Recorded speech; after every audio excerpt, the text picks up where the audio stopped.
Welcome back to my channel. আসসালামু আলাইকুম। আশা করি সবাই খুব ভালো আছেন। আজকে আপনাদেরকে রান্না করে দেখাবো চিকেন বিরিয়ানি। কিভাবে খুব সহজে মজা করে চিকেন বিরিয়ানি রান্না করতে পারবেন সেই রেসিপিটি আপনাদের সঙ্গে শেয়ার করছি।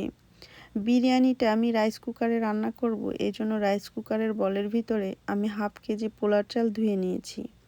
প্রথমে এই চালের ভিতরে দিয়ে দিচ্ছি হাফ কাপ পেঁয়াজ বেরেস্তা,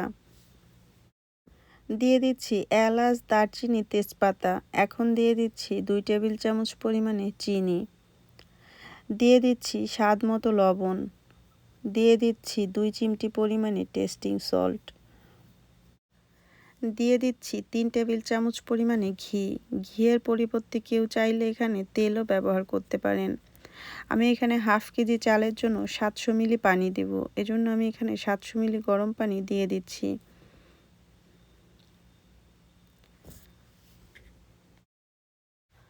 চালটা আমি খুন্তি দিয়ে নেড়ে চেড়ে রাইস কুকারে সরাসরি বসিয়ে দিব। আমি এখানে টাইম সেট করে দিচ্ছি 20 মিনিট। 20 মিনিটে পোলাওটা হয়ে যাবে। এদিকে পোলাওটা হতে থাক, আমি চলে যাই মাংস রান্না করতে।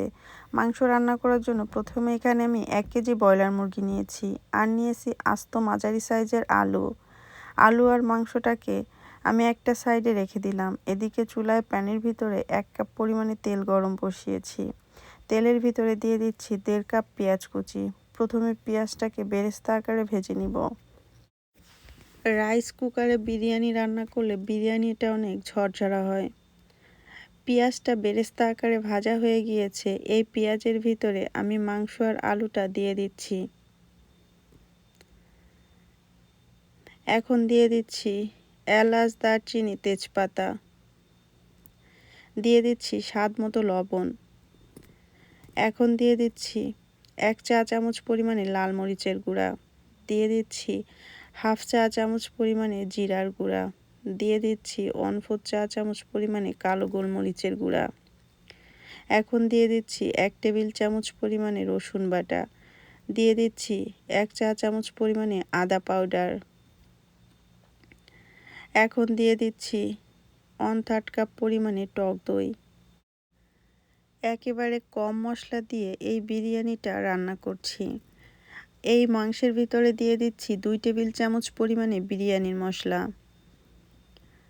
এখন মাংসটাকে ভালো মতো কষিয়ে নিব। 7-8 মিনিটের মতো মাংসটাকে কষিয়ে নিলাম। মাংসটা ভালো মতো কষানো হয়ে গিয়েছে, মাংসের উপরে তেল ছেড়ে দিয়েছে।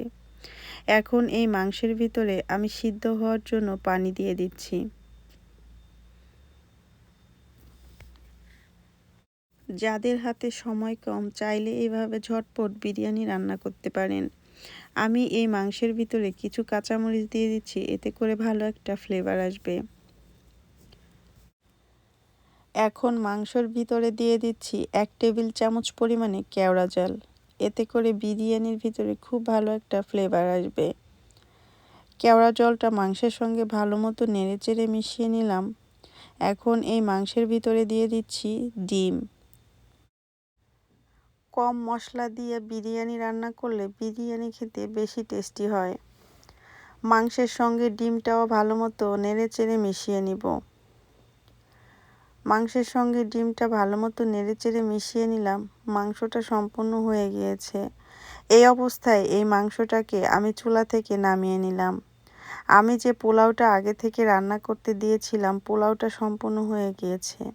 আমি রাইস কুকার থেকে পোলাওটা নামিয়ে নিলাম। পোলার চালগুলো আমি একটু উপর নিচ করে দিচ্ছি। এখন এই পোলাওয়ের ভিতরে রান্না করা মাংসটা দিয়ে দিচ্ছি। সত্যি কথা বলতে এই বিরিয়ানিটা খেতে অনেক বেশি টেস্টি। আপনারা বাসায় এইভাবে একবার হলেও ট্রাই করে দেখতে পারেন। আমি রাইস কুকারের ঢাকনাটা লাগিয়ে দমে রেখে দিচ্ছি 20 মিনিটের জন্য। 20 মিনিট পরে ফিরে আসলাম।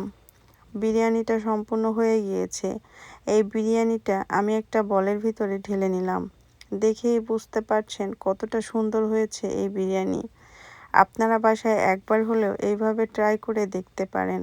আমি উপর থেকে একটু পেঁয়াজ বেরেস্তা দিয়ে দিলাম দেখার সৌন্দর্যের জন্য, খেতেও ভালো লাগবে। আমার ভিডিওটা দেখার জন্য আপনাদেরকে অসংখ্য ধন্যবাদ। আজকে এই পর্যন্ত। সবাই ভালো থাকবেন, আমার জন্য দোয়া করবেন। আল্লাহ হাফেজ।